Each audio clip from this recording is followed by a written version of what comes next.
Alright. So, whoa. To use this program, drag the objects you need to the center of the screen. And also, Russian! This is the writer, something, something, something, something. I forget the name of it.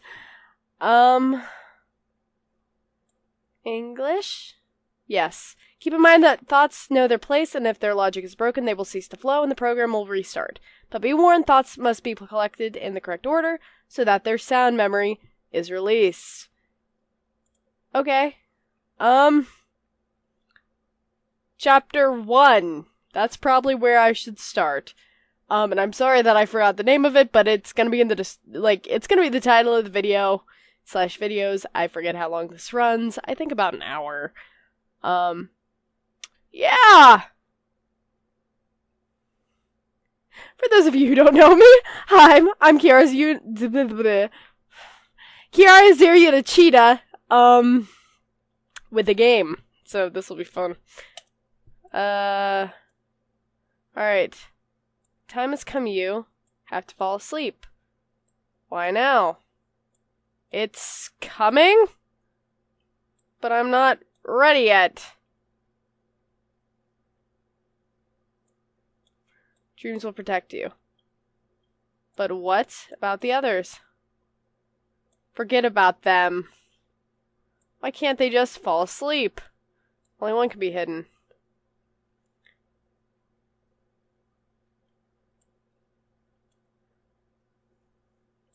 But what will happen to me? Who will wake me up when it's all over? There's no time. It'll be here soon. What is it? There's no time. It'll be here soon. What is it? We mustn't waste a minute. This tune will keep you asleep. Your thoughts will cease, and in its eyes, you'll cease to exist.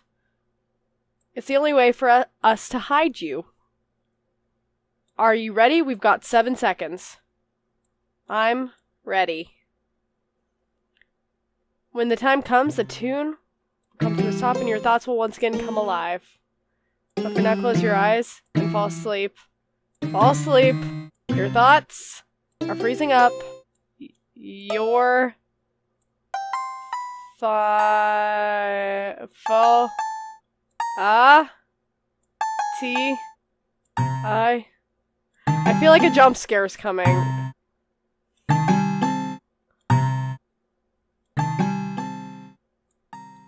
Floating away. Floating away! That's what it was. Floating away. I was like, flow. I think this is all text. So, this is... Okay. That was chapter 1. Chapter 2. The Last Symphony. Right, drag, not... A river of blood. Oh, this sounds like something I would write. Corpses, yes. Pieces of flesh. Guts. Oh, wait. Guts. Everything mixed up into one flowing mass. A woman is caught by the current. She's choking, but she still doesn't try to save herself. Almost as if she's accepting her fate. She's the last one around. There's no one else left. No lights burn in the lonely windows. Before she dies, the woman sees an image. A little girl. She's standing on stage at a concert hall. With every passing second, the hall gets bigger. Bigger. Bigger. The hall starts to fill up, and the audience rushes to take their seats. The little girl is playing the piano. Her fingers are delicately gliding over the keys, giving birth to an amazing melody. With each new piece, the little girl ages a little more, and the number of listeners grows in step, until the hall is bursting at the seams. The girl plays better than she ever has before. The audience listen in awe. The woman keeps on playing. In a flash, the hall empties and turns into a small room. So tiny that it seems like even the piano won't fit. It gets dark in the room and a visitor appears. He watches her. The more he stares, the worse her music becomes. It's almost as if he's absorbing the pianist's talents. Oop, I messed up! The sound of huge drops of something hitting the asphalt can be heard from outside. The piano, disappears along with the mysterious visitor. The woman runs her fingers through the air as if she was still playing. Little by little, her hands stop moving. She walks up to the window. As if at the command of a conductor, thousands of silent bodies open the windows. Play their own final symphony.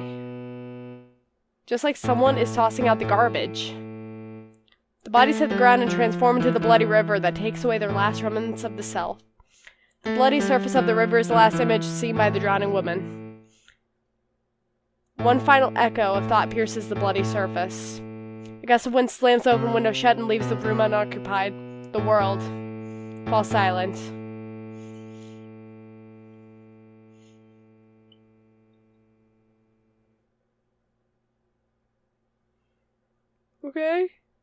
Okay, that was chapter 2. Okay, I had some choices there, and I made some choices, and I'm not sure what those choices say about me. I don't know. I don't know if this game actually has an end, but it looked interesting, so I thought I'd do it. Chapter 3, The Note. Right, drag. I've killed them. Killed them dead. Killed. What a pleasant word. I sound without meaning killed. I killed and ate them. Okay, Hannibal. Although the former was probably just a consequence. I simply ate them, but I don't really like this word. Even though eating them was such a pleasant and tantalizing activity, I like eating. Don't you believe me? I believe you. They've been here forever. Oop, I messed up.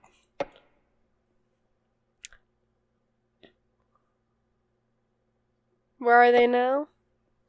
They've been here forever, but then just up and disappeared.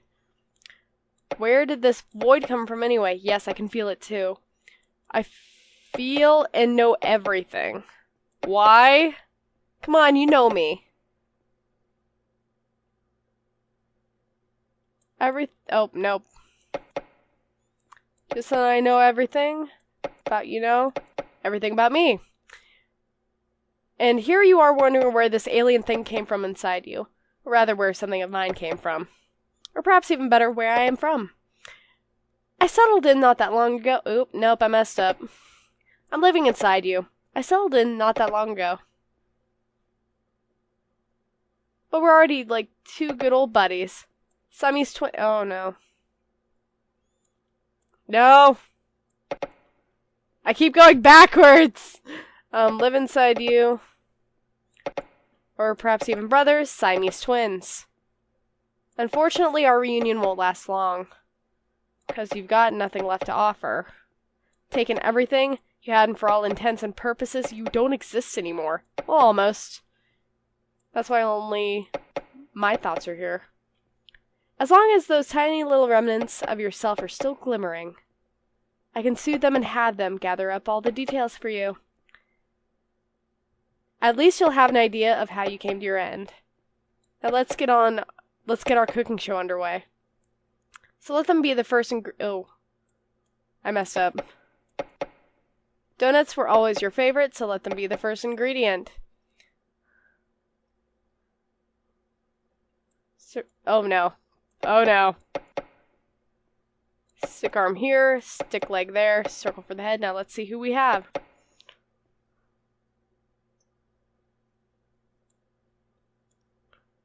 Donuts? Donuts! Donuts! Why not? I almost put wife because that is how I would write.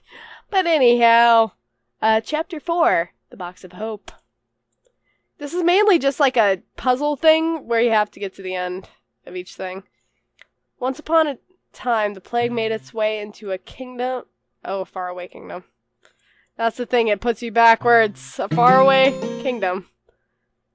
The faraway kingdom that was perfectly hidden from any prying eyes. The plague was beaten back, but it was too late. For all the people had died. Except for the one child who was sleeping in a tiny room, lulled by a beautiful melody. The tune didn't allow him to wake up. The child was hidden away in order to start a new kingdom in case of the destruction of the old one. But there was only one person who knew how to reach him. The one who saved the child by slipping him into the shackles of sleep. But the plague knew how to get there too. Wanted to get its rich lands back. The king... Oh. It was dependent on the kingdom. As it wandered its deserted lands in exile, it was starving. Only 7 days were left before it died. It's fucking Samara, 7 days. Anyway, its last meal had been a tiny, weak little soul, the only being that was left alive. This was how it learned the whereabouts of where the child was hidden. The killer turned into a savior in order to survive. The plague needed to wake up the... The plague needed food, and that's why it had to wake up the child. Then it could secure a constant source of life in this wasteland. It planned to infect everyone that walked up to reach him. One after another. And the flow would never stop. But the plague couldn't descend to get the child. It was in exile. It was paying the price for its gluttony. Only underground could its voice still be heard.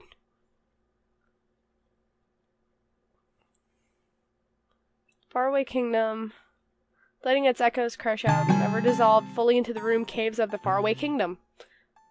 It could get deep inside the minds of the living. But your child was asleep, as well as his mind. Wake up. Get up. We need you, the plague whispered in the child's head. It snuck inside and replaced all of his thoughts with itself. It was now trying to start up his little mind engine. Open your eyes. I need you. Get up! Candy. Do you want some candy? Wake up and I'll give you a treat.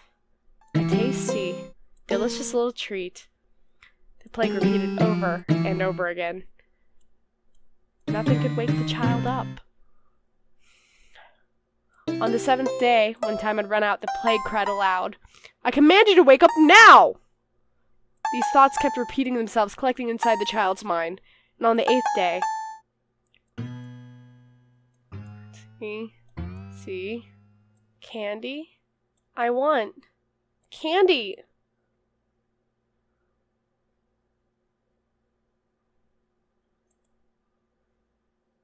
Okay? Apparently the child wanted candy. Diary. Oh, there's more days. Okay. 27/08/2014. What if I could invent a way to change identities, becoming a different person almost instantly, choosing a new self as though from a catalog? Just pop a pill, and new identities emerge in your memories as though you were looking into the future rather than the past. They would stay on your mind, swapping and switching until you make a choice. Then you pop one more pill, and the future you would like, the future of your choice, becomes your present in a couple of nights. Another thing required would be a program capable of scanning the subconscious and recording everything that happens there. All you would have to do for it to work is lock yourself up in a small room to produce a dense aura required to transfer data from the subconscious to the program. Think about it. It only takes 2 things, a program to scan the subconscious and a pill to activate the identity-changing process. 2 things paved the way to my dream. What would happen if I did create such things? 10/11/2014. Information about our future selves, our identities, and what life holds in store is hidden away in the depths of our subconscious mind. We have to spend our entire lives trying to drag just a single one of these up to the surface of our consciousness. Is this really fair? Ready-made identities. Musician. Blah, blah, blah. I can't speak, and this is a game all about having to read things. I made a great choice. Ready-made identities. Musicians, actors, athletes, writers. They're all alive and well in our subconscious. All we have to do is play a little trick on nature so they pop up on command. So we can become the person we've been dreaming of. How much happier would we be? How much more could we manage to do and experience in our short lives? Are we all just looking for the meaning of life? 13/04/2015. Oh, it's the European way. Where the day, then the month, and yeah. Or at least the non-American way. In America, we do things differently, and I don't know about it. A thought is a living organism. It might at first seem disordered and absurd, but our mind organizes it and gives it meaning. But this process only happens in our conscious mind. We remain forever cut off from our subconscious thoughts. I can't speak. To read them, we need the writer. He converts thoughts into text, writes a story of the subconscious mind, and helps people touch and interact with it. When you destroy a living organism, the soul departs from it. With a thought, it is a sound. The death cries of thoughts tell us our story of what is happening in the subconscious. 26/12/2015. If you're reading these words, I'm no longer alive. Everything changed when I invented the writer. I could never have imagined what worlds would be revealed by my subconscious. In the blink of an eye, I could decide my fate, choose who I would be today, tomorrow, and a week. If you received this letter, then I've dared make this final step. I have no idea if you should be congratulating me or pitying me. I can never know what has become of me, but you can. Okay! Day 1. It's calling me, demanding my attention every second. All preparations for the experiment are complete. The necessary isolation required to concentrate the aura has been reached. The experiment is to demonstrate the process of identity change. I've taken the proper medication to induce what's needed, and the writer will record everything happening in my subconscious at any given moment. For now, my only sources of information are dreams, memories, and feelings. All I'm left to do now is observe and remember everything that seems important. Okay. Day 2. It's always been nearby, playing with me even when I was a child. Just as I expected, things didn't take long to kick in. The aura took form rapidly, filled up with images, and the writer started recording. Today, the dream vividly revealed my understanding of its existence in the form of multiple human figures all standing still. The atmosphere in the apartment has changed. It feels like I'm in a completely unknown place. I'm not sure. Maybe it's the aura's influence, its excessive concentration. Somebody's watching me. I can feel them looking at me, looking inside of me, piercing me with their gaze. I'm not sure whether I'll be able to fall asleep. Sleep is the only thing that can help get rid of this feeling. Only a fresh start can help. Only through a fresh start are changes possible. Identity changes. I should pull myself together. Day 3. I realize that it is inside me, and it knows everything about me, even more than I know myself. The dream has changed. I was inside of one of the identities, knew everything about it, could read its mind. The identity is within me now, and my memories about myself, about my future self. What if everyone had such meanings inside them? Every memory is worse than a nightmare. I keep reading a lot, as it's the only way not to think, not to see it, not to remember that part of myself. The presence of an identity in human beings is only a small stage of in its overall cycle. Imperceptible on the scale of the universe, but so vital for the human microcosm. It took 7 hours for the identity to leave my memory. Day 4! It's coming. I'm coming. It's getting closer. But how can I convince myself that this is the right way? Dream is relaying in identities again. I can clearly hear rain. It's so slow that it sounds more like a dripping tap. The drops splash down like the ticking of a clock in my mind. Why is someone... Stop it. The identities evaporate and sink with each drip. Less and less of them are left. A feeling of loneliness pervades my dream, and it grows strong with every new drop that hits the ground. I was worried for myself. I was worried about being alone. I was afraid of being alone. You know, worry and afraid. You're definitely worried when you're afraid. Maybe the dose I took isn't powerful enough. My subconscious has stopped piping identities in my dream. Oh, so you took more, did you? Oh, God. Day 4. Oh. I accidentally clicked the same one. I'm sorry. Day 5. The present and the past are forgotten. There's only it. The dream is empty. All identities have evaporated. This place seems devoid of all life. I'm observing the infinite void if I'm waiting for something, though I know that nothing's going to change. My memory's rounded out. I see my future self in all its true colors. Another dose will show my identity the way to the consciousness. A change of identity will occur. Alright then, day 6. All doubts are the evidence of fear, the fear of losing yourself. But it's too late. Today in my sleep I started slipping away from my body, losing myself. It's hard to explain. It's as if time stopped. There's no more life. There's no more you. This is all nonsense. The experiment, the writer, junk. Changing your identity is impossible. I'm not going anywhere. I won't disappear like all the others. Day 7. I've been waiting for this for so long, and after so much effort, I can finally fulfill my duty. I can finally kill myself. Only the final stroke is left.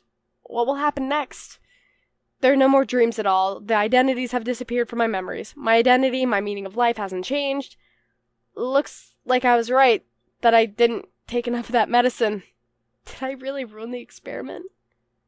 My thoughts are leaving. It's hard to speak. Stories. Explain the writer. Recording complete. Okay, that's interesting. So is that all I have? Or... Whoa! Okay. Alright. Let me make sure that actually recorded. Okay, let me Google and make sure that's all that's to it. Alright guys, so I'm pretty sure that was it. I didn't find anything on it. I just read that it was very short. It's more like a beginning to a game than a full game, but it was a nice little jaunt. I liked it. It was a lot better than, you find yourself in a room. That game was an asshole. But I liked it. Made you think. And also, some of those things. I don't know. Some of those things were like my writing, and that kind of worries me. But anyway. Alrighty. This has been Kiara Xenocheetah with The Writer, A Change of Identity. I got the name, guys! I hope that you enjoyed it and that you'll stick around for more.